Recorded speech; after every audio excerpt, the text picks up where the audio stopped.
श्री शिवाय नमस्तुभ्यम। हर हर महादेव। दोस्तों, आप सभी लोग जानते हैं कि 15 दिसंबर 2025 यानी सोमवार को पड़ रही है पौष महीने की सफला एकादशी। और दोस्तों, ये वो तिथि है जो पौष महीने में पड़ने वाली सबसे बड़ी तिथि है, क्योंकि ये सोमवार के दिन पड़ रही है और इसका बहुत ही बड़ा और विशेष महत्व होता है। और इसी दिन किया गया एक तेल के दीपक का उपाय कभी भी खाली नहीं जाता है। पूज्य गुरु जी ने कहा है, अगर कभी भी मौका लग जाए और पौष महीने की एकादशी तिथि सोमवार को पड़ जाए तो आप लोगों को एक दीपक वाला उपाय तो अवश्य ही करना चाहिए। और इन दोनों का संयोग बहुत ही कम आता है। और दोस्तों, पूज्य गुरु जी ने अपनी शिव महापुराण की कथा में बताया है, इस दिन आपको एक दीपक और लौंग वाला उपाय तो अवश्य ही करना चाहिए, क्योंकि ऐसा दिन पूरे साल में सिर्फ एक ही बार आता है। और दोस्तों, आप सभी लोग जानते हो कि सोमवार एकादशी का अगर सबसे बड़ा कोई उपाय है तो वो एक दीपक वाला उपाय है। तो दोस्तों, इस सोमवार के दिन आप लोगों को इस एक तेल के दीपक वाले उपाय को जरूर करना है। बहुत सारे लोग होंगे जिन लोगों ने इस उपाय को न किया हो, मतलब पूरा साल निकल गया और उन्होंने किसी भी दिन इस एक दीपक वाले उपाय को न किया हो। पर दोस्तों, आपके पास एक आखिरी मौका बचा हुआ है, जो कि 15 दिसंबर के दिन है। तो इस दिन आप लोगों को इस वाले उपाय को जरूर कर लेना है। भले ही आपने पूरे साल भर इस उपाय को ना किया हो, पर अगर आपने इस पौष महीने में पड़ने वाली सफला एकादशी के दिन अगर इस वाले उपाय को कर लिया तो आपको इस उपाय को करने का वो फल मिलेगा जिसकी आपने कभी कल्पना भी नहीं करी होगी। इसीलिए आप लोग इस वाले उपाय को एक बार जरूर कर लेना, ताकि आप लोगों के हाथ से ये मौका ना जा सके और आपको इस उपाय को करने का फल मिल सके। दोस्तों, ये उपाय पंडित जी ने अपनी अभी की ही शिव महापुराण की कथा में बताया है, जिस उपाय को आज हम आपको बहुत अच्छे से समझाने वाले हैं। इस वीडियो को देखने के बाद इस उपाय को समझने के लिए आपको कोई और वीडियो को देखने की जरूरत नहीं पड़ेगी। तो चलिए दोस्तों, उपाय को शुरू करते हैं। देखिए, ये इस पौष महीने के सोमवार के दिन ये इतना खास होता है, इतना महत्वपूर्ण होता है। देखा गया है कभी कभी बड़े बड़े पूजा पाठ अनुष्ठान से जो मनोकामना पूर्ण नहीं होते, वो इस पौष महीने के एकादशी के दिन एक छोटे से उपाय करने से ही आपकी मनोकामना पूर्ण हो जाती है। और बहुत सारे लोगों ने इस उपाय को किया भी है और उनको इस उपाय को करने का फल भी जरूर मिला है। अगर आप लोग भी इस उपाय को सफला एकादशी के दिन करना चाहते हैं तो आप इस उपाय को पहले अच्छे से समझ लेना, सुन लेना, उसके बाद करना। आपको इस उपाय का फल जरूर मिलेगा। और इस उपाय को कर लेने से आपके घर में चाहे किसी भी प्रकार की दुख और समस्या क्यों ना चल रही हो, आपको उसका कारण भी नहीं पता है कि भाई ये समस्या किस कारण से चल रही है, उसका कुछ भी कारण हो सकता है, जैसे पितृदोष हो सकता है या किसी भी तरह का मंगल दोष भी हो सकता है। तो इस दिन आप लोगों को यह वाला उपाय कर लेना है। यह एक ऐसा उपाय है जिस उपाय को अगर किसी विशेष दिन पर किया जाए तो भाई उस विशेष दिन का जो है वह तो हमें मिलता ही मिलता है। पर हमने उस दिन पर इस उपाय को किया है तो हमें उससे भी बड़ा फल मिलता है, और फल बहुत जल्दी मिलता है, क्योंकि आप इस उपाय को बहुत ही बड़े और विशेष दिन पर कर रहे हो। तो चलिए अब उपाय के बारे में बात करते हैं, लेकिन उससे पहले आप लोगों को यह जानना आवश्यक है कि आखिर यह उपाय किस समय करना है, किसको करना है और कैसे करना है। तो चलिए हम आगे आपको वीडियो में एक एक करके बता देते हैं। लेकिन उससे पहले अगर आप लोग हमारे चैनल पर नए हैं तो हमारे चैनल को सब्सक्राइब कर लेना और इस वीडियो को लाइक करके कमेंट बॉक्स में श्री शिवाय नमस्तुभ्यम ओम नमः शिवाय जरूर टाइप कर देना। और अपने फायदे के लिए, गरीबी दूर करने के लिए इस वीडियो को पूरा देखकर जाना, तभी आपको लाभ की प्राप्ति होगी। यदि आज आपने वीडियो को बीच बीच में से देखा, काट काट कर देखा, तो आपको जीवन में कभी सफलता हासिल भी नहीं होगी। तो दोस्तों, इस एक दीपक और लौंग वाले उपाय को हमें इस एकादशी के दिन कैसे करना है, किसको करना है, किस समय करना है और कहां पर करना है, ये सारे सवालों के जवाब आपको इस वीडियो में मिल जाएंगे। और जो ये वीडियो देखेगा भाई, उसको एक दीपक वाला उपाय जरूर करना चाहिए, क्योंकि इस दिन दीपक का भी बहुत ही बड़ा और विशेष महत्व होता है। और जब बात आ जाए एक दीपक की, तो ये सोने पे सुहागा वाली बात हो जाती है और ये एक बहुत ही बड़ा उपाय हो जाता है इस सोमवार सफला एकादशी व्रत का। अब हम समझते हैं इस वाले उपाय को हमें करना किस समय है, इस दीपक वाले उपाय को हमें इस सोमवार के दिन करना किस समय है। तो देखिए, इस उपाय को करने का जो समय है वह सुबह का समय है और शाम का समय भी है। अब देखिए, यहाँ पर हम मुख्य रूप से सुबह का समय नहीं बोलेंगे, क्योंकि 15 दिसंबर सोमवार एकादशी का दिन है और इस दिन प्रदोष काल के समय का बहुत महत्व होता है। बाकी अगर सुबह के समय भी करेंगे तो भी अच्छा होगा, उसमें कोई भी दिक्कत वाली बात नहीं है। तो चलिए जानते हैं इस विशेष उपाय के बारे में। लेकिन उससे पहले एक प्रार्थना, अगर आप इस चैनल पर नए हैं तो आप इस वीडियो को लाइक करें, चैनल को सब्सक्राइब करें और कमेंट बॉक्स में आप अपनी राशि या अपना नाम जरूर डाल दें, क्योंकि हम राशि से जुड़ा भाग्य भी बताते हैं और भाग्य में चल रही परेशानियों को दूर करने के लिए वह आसान से आसान उपाय भी बताते हैं। तो चलिए अब हम अपने सबसे पहले उपाय की बात कर लेते हैं। देखिए, पौष मास के दिनों में विशेषकर भगवान शिव और माता पार्वती और विष्णु भगवान का पूजन किया जाता है। अब साथ ही साथ सफला एकादशी का दिन भी पड़ गया है, तो ऐसा समझ लीजिए आपके जीवन में धन भी आएगा, सुख भी आएगा, धन बढ़ेगा भी, और साथ ही साथ आपके जीवन के सारे संकटों को भगवान शिव जी दूर कर देंगे। तो चलिए सबसे पहले बात कर लेते हैं सबसे पहले उपाय की, जो कि सोमवार वाले दिन आपको विशेषकर करना है।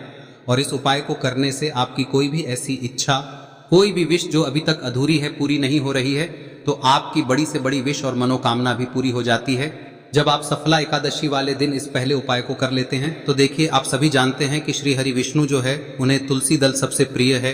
बिना तुलसी माता के श्री हरि विष्णु अधूरे हैं और बिना तुलसी पत्तों के श्री हरि विष्णु का भोग अधूरा है।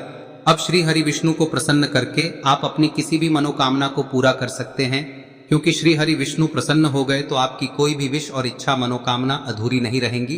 तो आपको तुलसी के 5 पत्ते लेने हैं। अब ये 5 तुलसी के पत्ते जो आपने लिए हैं, ये 5 तुलसी के पत्ते आपको श्री हरि विष्णु को अर्पित करने हैं। अपने घर के मंदिर में ही ठीक है, ऐसा आपको करना है। आपके घर में श्री हरि विष्णु की कोई मूर्ति है, प्रतिमा है, वहां पर यह 5 तुलसी के पत्ते आप रखें और साथ ही साथ एक देसी घी का दीपक गोल बाती का आपको लगाना है।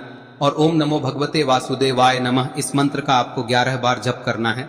देखो मंत्र कौन सा है, ओम नमो भगवते वासुदेवाय नमः, और फिर श्री हरि विष्णु से अपनी विश, अपनी इच्छा, अपनी मनोकामना कह देना। और फिर देखना आपकी विश और इच्छा, जो भी आपकी मनोकामना है, जो भी अपने जीवन में आपको चाहिए। अगर निर्धनता बहुत है, आप अपने घर से गरीबी को दूर करना चाहते हैं, या फिर धन आपका बढ़ता नहीं है, आप चाहते हैं कि आपका धन बढ़े, या फिर आपके घर में फिजूल खर्ची बहुत होती है, पैसा आपके पास नहीं रुकता है, आप चाहते हैं कि पैसा आपके पास रुके, या फिर घर में कोई व्यक्ति ऐसा है जो बहुत बीमार रहता है, या फिर किसी का विवाह नहीं हो पा रहा है, तो जो भी आपकी इच्छा है, जो भी आपके विश है, बस एक बार श्री हरि विष्णु से कह दे। दिन है, साथ ही 7 साल का सबसे बड़ा दिन है।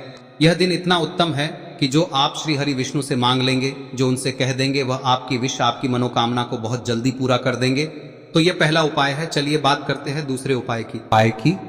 देखो, यदि आपके जीवन में आर्थिक संकट बहुत अधिक हो रहे हैं, धन की समस्या लगातार जीवन में बनी हुई है, एक एक रुपयों को प्राप्त करने के लिए आपको बहुत अधिक मेहनत कर रहे हैं, तो आज रात्रि में सोने से पहले आपको हो यह चमत्कारी दीपक का उपाय अवश्य करना है। या फिर यदि आपका जो व्यापार है, बिजनेस है, दुकान है, वह अच्छे से नहीं चल पा रही है, तो आज रात्रि में इस विशेष दीपक का उपाय आपको अवश्य करना चाहिए। देखो दोस्तों, दीपक हमारे घर में सभी नकारात्मक शक्ति को बाहर करता है। यह उपाय आपको साल में केवल 1 बार करने का ही मौका मिलता है। देखिए, इस उपाय के लिए आपको तुलसी जी की जो सूखी लकड़ी होती है उसे ले लेना है। देखिए दोस्तों, यदि आपके पास पुरानी तुलसी जी की लकड़ी है तो उसे आप ले सकते हैं, और यदि आपके घर में तुलसी जी जो लकड़ी है वह सूखी हुई है तो उसकी लकड़ी आप तोड़ के इस्तेमाल कर सकते हैं। लेकिन आपको ध्यान रखना है कि सूर्यास्त से पहले पहले ही आपको ये जो तुलसी जी की लकड़ी है इसे अवश्य ही तोड़ लेना है। तो इस उपाय के लिए आपको सबसे पहले तो एक मिट्टी का दीपक लेना होगा, चाहे तो आटे का दीपक भी ले सके, क्योंकि आटे का दीपक सभी दीपक में सर्वोत्तम माना गया है। इस दीपक के अंदर आपको शुद्ध घी का प्रयोग करना होगा, और इससे दीपक के अंदर आपने जो तुलसी जी की लकड़ी ली है उसे भी रख देना है। लेकिन ये जो तुलसी जी की लकड़ी है, इसमें आपको चारों तरफ अच्छे से घी लगा लेना है। देखिए, गुरुजी ने बताया है कि जो तुलसी जी की लकड़ी है, यदि आप उपाय करते हैं और बहुत ही शीघ्रता से जल जाती है, तो इसके लिए आपको एक कार्य करना है। आपको थोड़ी सी रुई ले लेनी है, और उस रुई को आपने जो तुलसी जी की लकड़ी ली है उस पर अच्छे से चारों तरफ लपेट देनी है। तुलसी जी की लकड़ी के ऊपर रुई लपेटने के बाद इसे आपको पूरा घी के अंदर डुबो लेना है। अब इसे आपको बाती के रूप में प्रयोग करना है। अब दोस्तों, इस दीपक को आपको प्रज्वलित कहां करना है? तो इस दीपक को आपको या तो भगवान विष्णु के सामने प्रज्वलित करना होगा, या फिर आपको भगवान श्री राम के सामने प्रज्वलित करना होगा, या फिर भगवान कृष्ण के सामने, यानी कि भगवान विष्णु के जो भी अवतार हैं उनके सामने आप ये दीपक प्रज्वलित कर सकते हैं। या फिर आप इस दीपक को माता तुलसी जी के सामने भी प्रज्वलित कर सकते हैं। पूज्य गुरु जी ने बताया है कि जो भी व्यक्ति इस प्रकार से तुलसी जी की डंडी से या दीपदान कर देता है, उसके जीवन में कभी भी धन की समस्या नहीं होती है। इसीलिए आपको ये पूरे साल में केवल 1 बार ही मौका मिलता है। इस उपाय को करके देखना, आपकी सभी इच्छाएं जरूर पूर्ण होंगी। ये जो उपाय है रात्रि में सोने से पहले करना है। अब बताते हैं तुलसी के गमले में आपको वह कौन सी चीज डालनी है जिस उपाय को करने से आप अपने जीवन में महाधनी बन जाएंगे। इतना धन आपको मिलेगा कि कभी भी आपके धन में कमी नहीं आएगी, कभी भी आपका धन बर्बाद नहीं होगा। आपके पैसे की बर्बादी बिल्कुल आपके जीवन से रुक जाएगी। और जो लोग कहते हैं कि घर में पैसा तो आता है, पैसा रुकता नहीं है और पैसा बढ़ता नहीं है, वृद्धि नहीं हो रही है, उन्हें भी विशेष यह तीसरा दिन जरूर करना चाहिए। तो देखिए, पहले ही आपको बता दिया कि श्री हरि विष्णु की पूजा और उनका भोग श्री मतलब तुलसी मैया के बिना अधूरा है ना। और तुलसी मैया जो है वह श्री हरि विष्णु के बिना अधूरी है। तो देखिए, जब भी आप तुलसी का कोई उपाय करेंगे तो सीधे सीधे आप श्री हरि विष्णु को प्रसन्न कर लेते हैं। अब व्यक्ति को, यानी जो भी व्यक्ति है, किस व्यक्ति को कितना धन देना है, यह श्री हरि विष्णु के हाथ में होता है। धन देने का काम माँ लक्ष्मी करती है, जो कि माँ तुलसी का ही एक रूप है। माँ तुलसी जो है यह माता लक्ष्मी का ही स्वरूप है ना। तो आपको करना क्या है, आपको लेनी है यहाँ पर हल्दी पिसी हुई, जो कि श्री हरि विष्णु से जुड़ी हुई है, आपके गुरु गृह से जुड़ी हुई है, आपकी कुंडली में गुरु को मजबूत करती है, सुख सौभाग्य को खींचने का काम करती है, धन को बढ़ाने का काम करती है। तो एक चुटकी पिसी हुई हल्दी आपको लेनी है और यह पिसी हुई सूखी हल्दी ही आपको अपने गमले में, तुलसी का पौधा जिस गमले में लगा है उसमें अच्छे से इस हल्दी को डालना है, ठीक है ना। और ओम नमो भगवते वासुदेवाय नमः इस मंत्र का जाप करना है। कितनी बार? कम से कम 11 बार जाप करना है। ओम नमो भगवते वासुदेवाय नमः इस मंत्र का जाप करते रहना है। और हल्के हल्के से तुलसी के पौधे में आपको पूरे गमले में पीसी हुई हल्दी का छिड़काव करना है। तो देखिए, जो व्यक्ति लेता है, ऐसा समझ लीजिए अपने जीवन से नहीं आने वाली 7 पीढ़ियों के जीवन से निर्धनता और गरीबी को दूर कर देता है। क्योंकि हल्दी जो है ना, यह साधारण नहीं है। हल्दी इतनी उत्तम होती है कि रातों रात आपके जीवन में चमत्कार करती है। आपने देखा होगा कि कोई भी शादी होती है, विवाह होता है ना, कोई भी ऐसा शुभ काम हम करते हैं उसमें हल्दी जरूर लेते हैं। गृह प्रवेश जब हम करते हैं तो हल्दी के स्वास्तिक का निर्माण करते हैं।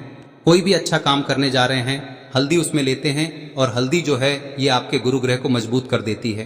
अगर कुंडली में गुरु कहीं ना कहीं मजबूत है तो इससे उत्तम का मिलेगा नहीं। बहुत ही उत्तम उपाय है, तुलसी के गमले में एक चुटकी पीसी हुई हल्दी डालना है। तो यह बहुत ही उत्तम उपाय है। इस उपाय को आप जरूर करें। साल का सबसे बड़ा यह दिन है, तो इस उपाय को करने से श्री हरि विष्णु और महादेव आपसे न केवल प्रसन्न होते हैं, पाप होते हैं, आपसे इतना प्रसन्न हो जाते हैं कि जीवन में कभी आपके गरीबी और निर्धनता को नहीं आने देते हैं। तो चलिए अब बात कर लेते हैं अपने तीसरे उपाय की, जो कि मुख्य द्वार से जुड़ा हुआ है। और यह उपाय है स्थिर लक्ष्मी के वास के लिए। ऐसा पैसा आपके घर में आएगा जो आपके घर में ही रुकेगा। ऐसा पैसा कभी आपके घर में नहीं आएगा जो आपके घर से जाएगा और विशेषकर फिजूल खर्ची में जाएगा। अब आधे से ज्यादा लोगों की यही समस्या होती है कि घर में पैसा तो आता है लेकिन बहुत जल्दी घर से चला जाता है या फिर फिजूल खर्ची में चला जाता है। तो धन की बर्बादी जिन लोगों के घर में हो रही है उन्हें विशेषकर यह तीसरा उपाय करना है। या जिन लोगों के पास बिल्कुल पैसा आना बंद हो गया है, सर पर लगातार कर्जा बढ़ रहा है, उन्हें भी यह विशेष तीसरा उपाय करना है। तो देखिए, आपको फिर से क्या लेना है, हल्दी लेनी है पीसी हुई, जो कि श्री हरि विष्णु से ही जुड़ी हुई है ना। पीसी हुई हल्दी लेनी है और थोड़ा सा पानी डालकर उसका गाढ़ा गाढ़ा आपको पेस्ट बना लेना है। अब इसी हल्दी से आपको अपने घर में स्वास्तिक बनाने हैं। कितने स्वास्तिक? एक स्वास्तिक आपको बनाना है अपनी तिजोरी पर, जिसमें आप पैसा रखते हैं। चाहे तो आप संदूक में रखते हैं, अलमारी में रखते हैं, जिस चीज में भी पैसा रखते हैं, बस वहां पर हल्दी से एक स्वास्तिक बनाना है। दूसरा स्वस्तिक आपको कहाँ बनाना है? अपने घर के मंदिर में, है ना। और 2 स्वस्तिक आपको बनाने हैं अपने घर के मुख्य द्वार पर बाहर की तरफ। हल्दी से 4 स्वास्तिक आपको बनाने हैं। 2 स्वास्तिक मुख्य द्वार पर बाहर की तरफ, एक तिजोरी पर, है ना, और एक अपने घर के मंदिर में। बस यह उपाय आप लिया तो देखिए, जो धन की तिजोरी है उसमें पैसा भरा रहेगा। कभी भी धन की तिजोरी धन से खाली नहीं होगी, क्योंकि जहां पर हल्दी का स्वस्तिक एक होता है वहां कभी धन की कमी नहीं होती है। हमेशा वहां पर धन की देवी माता लक्ष्मी वास करती हैं, क्योंकि हल्दी किससे जुड़ी हुई है? श्री हरि विष्णु से। और माँ लक्ष्मी कहाँ होती है? जहाँ श्री हरि विष्णु वास करते हैं। अब बात करें कि आपके घर का मंदिर जो है उसमें अगर आप एक स्वास्तिक बनाते हैं तो आपके घर से ऊर्जा जो है, पूरे में ऊर्जा फैलती है ना। तो आपके घर में पॉजिटिव एनर्जी बढ़ती है, सकारात्मक ऊर्जा बढ़ाती है। जब आप अपने घर के मंदिर में हल्दी का स्वस्तिक बनाते हैं, आपके घर से बुरी शक्तियां, नेगेटिव एनर्जी जैसी चीजें बिल्कुल आपके घर में नहीं रुकती है। मुख्य द्वार तो इतना उत्तम होता है कि मुख्य द्वार से ही माँ लक्ष्मी की नजर सबसे पहले आपके मुख्य द्वार पर ही पड़ती है। और मुख्य द्वार पर अगर आपने हल्दी के स्वस्तिक बना दिए तो माँ लक्ष्मी देखते ही प्रसन्न हो जाती है, क्योंकि यह श्री हरि विष्णु से जुड़ी हुई है ना। और हल्दी के स्वास्तिक जहां पर जो व्यक्ति अपने घर के मुख्य द्वार पर बनाते हैं, ऐसा समझ लीजिए माँ लक्ष्मी उनके घर में वास करती ही करती है और कभी भी ऐसे घर को फिर छोड़कर नहीं जाती है। स्थिर लक्ष्मी का वास आपके घर में होगा। यह हल्दी के स्वास्थ्य दिन बहुत ही उत्तम है। साथ ही साथ कोशिश करें कि इस दिन गाय माता को हरी घास अवश्य खिलाएं। अगर आपको हमारी ये वीडियो पसंद आई हो तो हमारे इस वीडियो को लाइक करें, चैनल को सब्सक्राइब करें, कमेंट बॉक्स में लिखे हर हर महादेव, जय मां लक्ष्मी। अब बात करते हैं अगले उपाय की। हम सभी के घरों में माता तुलसी का पौधा अवश्य ही होता है। तो देखिए, हमें तुलसी जी के पौधे से सबसे पहले तो 3 पत्ते तोड़ने। देखो, एकादशी वाले दिन आपको तुलसी के पत्ते नहीं तोड़ने। तो देखिए, तुलसी जी के आपको 3 पत्ते तोड़ने लेने हैं। और इन तुलसी जी के पत्तों को तोड़ने के बाद आपको 1 चुटकी हल्दी भी अपने साथ में लेनी है। हल्दी के अंदर आपको जल मिलाकर के पेस्ट के रूप में तैयार करना है। और इसी के साथ में आपको एक दीपक भी लेना होगा। दीपक आप मिट्टी का भी ले सकते हैं, आटे का भी ले सकते हैं। और इस दीपक में आपको शुद्ध घी डाल के इसमें आपको लंबी रुई की बाती का प्रयोग करना है। देखिए दोस्तों, आपके पास 3 तुलसी जी के पत्ते हैं। तो पहला जो तुलसी जी का पत्ता है उस पर आपको सबसे पहले तो जो आपने हल्दी ली है उसकी एक बिंदी लगानी है। और पहला जो तुलसी जी का पत्ता है आपके घर में, भगवान विष्णु का चाहे कोई सा भी स्वरूप हो, चाहे लड्डू गोपाल जी का स्वरूप हो, या फिर भगवान कृष्ण की आपके मंदिर में प्रतिमा हो, या फिर भगवान श्री राम की प्रतिमाएं, उनके सामने आपको पहला तुलसी जी का पत्ता अर्पित करना है। अब देखिए दोस्तों, आपके पास जो 2 तुलसी जी के पत्ते हैं और आपके पास जो एक दीपक है, इन्हें आपको लेकर के पहुंचना है। अपने ही घर में तुलसी जी के पौधे के पास में देखिए, सबसे पहले तो आपके पास जो 2 तुलसी जी के पत्ते हैं उन पर भी आपको हल्दी की एक एक बिंदी लगानी है। और उन दोनों ही तुलसी जी के पत्तों को आपको अपने घर में तुलसी जी के पौधे के वहां पर ही अर्पित कर देने हैं। और इस प्रकार से यह दोनों पत्ते भी तुलसी जी के पौधे के पास में अर्पित करने के बाद अंत में जो आपके पास एक लंबी बाती का दीपक है, इसे आपको तुलसी जी के पौधे के पास में ही प्रज्वलित कर देना है। जो भी व्यक्ति अपने ही घर पर इस प्रकार से तुलसी जी के 3 पत्तों का ये उपाय कर लेता है तो उसका परिवार हमेशा खुश रहता है। उसके परिवार में कभी भी कोई भी संकट उत्पन्न नहीं होता है। और यदि आपके घर में जो भी ग्रह क्लेश है वह भी समाप्त होते हैं। तो इस प्रकार से ये सुंदर सा उपाय करना है। अब बात करते हैं अगले उपाय की। देखो, यदि आपके जीवन में आर्थिक संकट बहुत अधिक हो रहे हैं, धन की समस्या लगातार जीवन में बनी हुई है, एक एक रुपयों को प्राप्त करने के लिए आपको बहुत अधिक मेहनत कर रहे हैं, तो आज रात्रि में सोने से पहले आपको हो यह चमत्कारी दीपक का उपाय अवश्य करना है। या फिर यदि आपका जो व्यापार है, बिजनेस है, दुकान है, वह अच्छे से नहीं चल पा रही है, तो आज रात्रि में इस विशेष दीपक का उपाय आपको अवश्य करना चाहिए। देखो दोस्तों, दीपक हमारे घर में सभी नकारात्मक शक्ति को